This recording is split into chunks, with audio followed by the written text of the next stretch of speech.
You expect us to skip the wedding just to applaud your little certificate? My father's voice rang down the corridor that morning, loud, dismissive, threaded with that sharp grin he always wore when I asked for anything that didn't include my brother. I had pressed my black gown, set the cap on the dresser, and even kept 2 spare seats in the front row for them just in case. They never showed. Hi everyone, my name is Savannah Lee. I'm 26, and today was meant to be the proudest day of my life until the only people I wanted in the crowd chose my brother's wedding buffet over my degree. Have you ever accomplished something no one bothered to watch? Because that silence, it's louder than applause could ever be. The ceremony continued. The dean beamed. My name was announced. I crossed the stage slowly, scanning every face in the audience. Not for cheers, but for that single look of recognition, but all I found were strangers. I shook hands, posed for photos, and gripped the diploma holder like it proved I mattered. But it was hollow. Just a leather folder with a university seal and a cold quiet inside. Now I returned home. When I opened it, finally, something slipped free. An envelope slid out from behind the flap. No emblem, no name, just thick ivory paper sealed with wax. And before I could inhale, my phone buzzed. 51 missed calls, all from family. I hadn't even read the letter yet. But whatever was inside had already changed everything, because now they were all calling. Too late.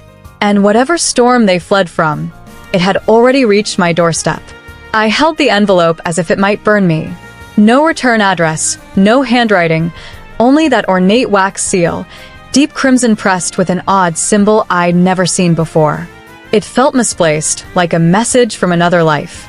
I broke the seal slowly, careful not to rip the paper. Inside lay a single page, thick like cardstock, typed in crisp black ink. To the rightful recipient, congratulations. You have completed more than a degree. You have proved yourself worthy. Enclosed is the key to the truth your family never wanted you to learn. Look beneath the floorboards in your childhood room. 3rd panel from the closet. And Savannah, tell no one, especially not them. My hands began to shake. I checked the time. 4:47 p.m. The wedding ceremony would have just finished. Photos, laughter, champagne. All while I stood here reading a message that smelled faintly of lavender and old paper and betrayal. My phone buzzed again. Savannah, we need to talk now. Dad, call me back immediately. Aunt Carla, don't open anything. Please. That one made my breath stop. How did she know? I didn't reply. I grabbed my keys, threw on a hoodie, and drove to the house I hadn't entered in years. The one they moved out of and kept locked like a tomb after my brother's engagement. It was still there, dusty, silent. The mailbox stuffed with junk and fake holiday cards. I let myself in with the old hidden key behind the drain pipe. No one had been here for months. Upstairs, my room remained pink and blue, frozen in time. Posters peeling, books leaning. That weird squeak near the closet still groaned when I stepped on it. 3rd panel from the closet. I knelt. My fingers pried the board. It lifted clean, and beneath it lay a metal box. Inside, not cash, not photos, but papers, documents, a deed, and a note penned in my grandfather's shaky script. This house and the account tied to it belong to Savannah Lee only. Do not trust your father with this. He betrayed the agreement. I stared at the old paper, the official stamp, the bank routing number, and in that moment something inside me turned to ice. They skipped my ceremony because they assumed I'd never discover I own everything they built their lives upon. I sat on the floor, my old sheets dust-covered, the box open like a coffin, exposing the truth they had buried. The deed was authentic, the bank documents genuine, the signatures and dates all in order. My grandfather, the only man who ever believed in me, had left everything to me. Quietly, wittingly, and they knew. That's why they missed my graduation. That's why Aunt Carla begged me not to open anything. That's why suddenly I was no longer invisible. Downstairs, the old landline rang. Not. My mobile, the dusty beige handset fixed by the kitchen, the one that hadn't rung since Dad left. I paused, answered. Savannah. The voice was unfamiliar. Mail measured. You don't know me, but I was asked to watch that property in case the letter ever reached you. I was at your ceremony today. Back row, black suit. They never noticed me. My throat dried. Who are you? He hesitated. Someone your grandfather trusted more than his own son. The line went dead. I stood there, phone still at my ear, heart pounding. Someone had been there, watching me cross that stage alone, and now watching the house. My phone buzzed again. This time a voicemail from Dad. Savannah, this is serious. You need to give that envelope to me. You don't understand what you found. That house is part of an agreement, and you are not supposed to be involved. Do not go digging into the past. Call me. The way he said give it to me made my stomach roll. Not let's discuss. Not what did you find. Just give. As if it belonged to him. I sat at the kitchen table, the one Mom used to bake on when things felt normal. I unfolded the deed again. The property had been transferred quietly 6 weeks before Grandpa died. 2 weeks after my brother's engagement party. No one told me he was ill. No one invited me to the funeral because they were hiding this. They'd erased me from the story. But the ink on this paper said otherwise. And now that I knew, they were scrambling. Too late, because I wasn't the same girl who once asked permission to speak. Now I had power, and they knew it. That night, I didn't go back. I stayed in my old room, the one they forgot to clear, the one that still smelled faintly of rose water and textbooks. I curled on the mattress, with the deed beside me like armor. I didn't cry. Not anymore. By morning, my phone was a battlefield. 14 new voicemails. 23 unread texts. But the one that stood out was from my cousin Leia. Safe, you need to know something. There was a family meeting after Grandpa passed. You weren't invited. Your dad made everyone swear not to mention you. He said she's out. She made her choice. I thought you knew my choice. You mean choosing education over pretending to be part of their perfect family tree? I remembered sitting alone in my dorm the night of my brother's engagement party, staring at the RSVP on my phone. I never hit send. No one even followed up. No one cared. They never said it aloud. But I knew I was the spare piece, the girl who didn't fit the mold, who didn't need anyone to get where she was going. Around noon, I got a text from an unknown number. A picture. It showed my brother at the altar mid-vow, smiling. Behind him, blurred but visible, my father slipping something into a pocket. I zoomed. It was the same wax-sealed envelope. My chest tightened. They had it.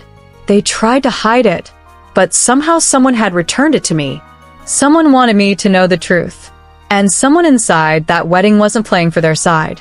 I stood, walked to the garage, and flipped the breaker at the fuse box. The house came alive. Then I opened the locked cabinet above the washer, the one I used to crawl into as a kid. Inside were Dad's old binders, the family trust files, tax folders, letters. Tucked at the back was a folder labeled contingency plan. Oh, my initials. Inside, typed in my father's clinical hand, was a plan to contest the will if I ever found it. Pre-written affidavits, false timelines, fabricated claims about my state of mind. He planned to erase me again, legally this time, but now I had proof. Proof of the theft, the eraser. And suddenly their missed calls weren't panic. They were desperation, because the girl they pushed aside had just become the biggest threat to everything they'd built. By the time I stepped into the lawyer's office, the receptionist already knew my name. You must be Miss Lee. He's been expecting you. That sentence alone made my stomach twist, because no one ever expected me. I was the forgotten daughter, the quiet one, the background character in my family's legacy drama. But not today. Mr. Howard looked precisely like the sort of man Grandpa would rely on. Old-school tailored waistcoat, a heavy wooden desk, eyes that examined you as if he already knew what you would say. He didn't ask why I had come. He simply pushed a folder across the table. Your grandfather instructed me to wait until you received the envelope. The fact that you're here means the game has already begun. I opened the folder. Inside, court papers, a trust deed, power of attorney forms already signed, already dated, already effective. I blinked. Wait, this is live. He nodded. As of last week, once your graduation was verified, everything triggered. Your grandfather arranged this so the final pieces would fall into place when you officially became who he believed you could be. My hand hovered over the last page. It was a court summons directed to my father and my brother. Hearing date: next Friday. Charge: fraudulent concealment of inheritance and breach of family trust. I felt the air shift around me like I was watching my life fracture from within. Back at the house I waited, and they came black as sin. Screeching tires, my father's furious fists pounding the front door. You think this is funny? You think you can just walk in and take everything because of some dusty paper? I opened the door slowly. Come in. I didn't take anything. I received what was mine. His face contorted. You don't understand what you're doing. I stepped aside, revealing the camera in the hallway corner, the one blinking red. You're on record now, and this house is under court protection. Behind him, my brother looked ashen. Confused. He stepped forward, holding something, the other envelope unopened. Savannah, what's really happening? I didn't answer because it was too late for explanations. Now I wasn't the forgotten daughter. I was the storm they couldn't stop, and in 1 week everything would be laid bare. The courtroom was smaller than I'd pictured. Wooden benches, a single aisle, the faint hum of fluorescent lights above. But the pressure, it was crushing. Dad sat at the defendant's table in his navy suit, lips tight, hands trembling and fists clenched on the wood. My brother beside him, eyes flicking, unsure if he felt anger or panic. I wore the same dress I'd worn at graduation. It felt deliberate. The day they skipped was now the day they'd answer for. My lawyer, a sharp, immovable woman named Marlene, opened our file. Your Honor, we submit evidence of intentional concealment of inheritance documents, manipulation of trust assets, and premeditated attempts to declare my client unfit to bypass her legal rights. She set a copy of the contingency plan folder on the bench. The judge arched an eyebrow. Is this your handwriting, Mr. Lee? My father said nothing. Mr. Lee, he finally muttered. I was protecting my son's future. The courtroom fell silent. So, you erased your daughter? Marlene asked. You forged affidavits to block her from a legal inheritance? He flushed, stammered, reached for water he didn't drink. Then came the twist. From the back row a figure rose, the man in the black suit from my ceremony. He walked to the bench with a steady nod. Your Honor, I hold a signed declaration from Everett James Lee, Savannah's grandfather. I was his financial advisor and legal witness. He produced the paper, a notarized letter. If my family attempts to silence Savannah again, I ask the court to treat that act as legal betrayal. She is the rightful heir. She earned that degree unaided and deserves the legacy I helped build. A gasp rippled. In the defendant's row, Mom clutched her chest. My brother bowed his head. But my father, he simply stared at me for the first time, not with rage, but with fear.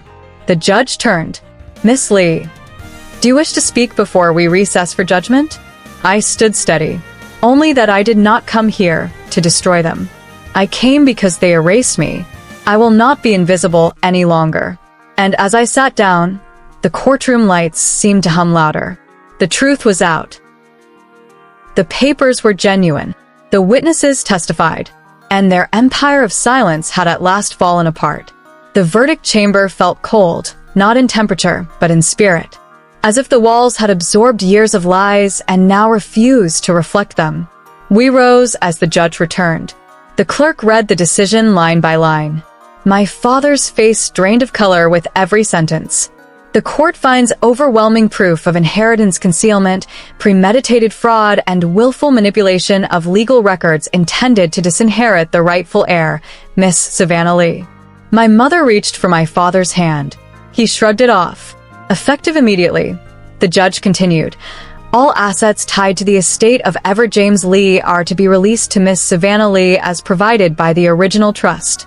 Furthermore, any monetary transfers or alterations made after Mr. Lee's death are hereby voided. I did not cry. I did not grin. I simply closed my eyes and exhaled, not from joy, but from relief. As we exited, reporters swarmed like vultures. Savannah, How does it feel to beat your own family? I didn't reply, because this was not a victory march. It was a funeral for every version of myself I'd buried to be heard. Outside the courthouse, my brother approached alone. Savannah, I didn't know everything. I swear. I thought you'd walked away from us. I looked at him, really looked for the first time, not with wound but with quiet recognition. You never asked why. You chose the easier story. He blinked. So what now? You're rich and we're not. I paused. No, I'm free, and you're still blaming the wrong things. He said nothing. He turned away, shoulders rounded, heading back to the family that once fed on my silence. That night I returned to the house, mine now legally and in spirit. Finally, I moved from room to room in quiet. In my old bedroom, I opened the last drawer of the desk Grandpa had given me. Taped beneath was one last note in his careful hand. They'll never grasp the weight of silence. But you turned it into strength. I pressed the paper to my chest. For once, I believed it too. The front gate squeaked when I unlocked it that morning, a sound I used to dread, the metallic groan that meant someone was home. Now it was mine alone. I had the house rekeyed the day after the ruling. No more hidden keys behind drain pipes. No more secret copies in Dad's drawer. What had once been theirs emotionally, legally, generationally was no longer. I spent the next days restoring the home, not with new furnishings or grand chandeliers, but with small moments. Fresh flowers on the table. My graduation robe draped by the window, the sun catching its folds just so. One framed photo of Grandpa and me on the mantle.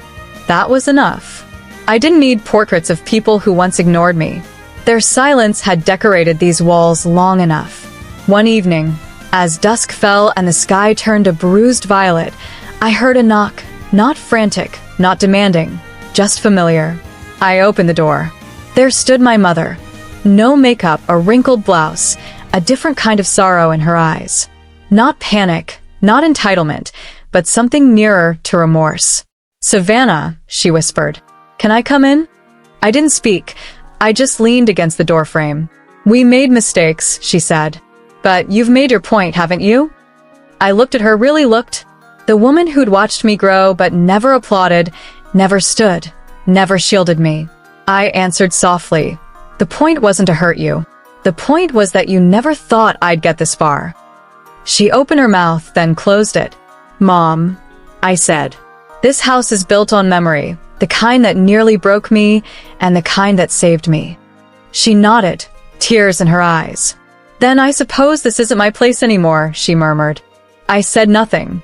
She walked down the porch past Grandpa's old rose bush. I watched until she disappeared. I closed and locked the door, and for the first time it felt like home.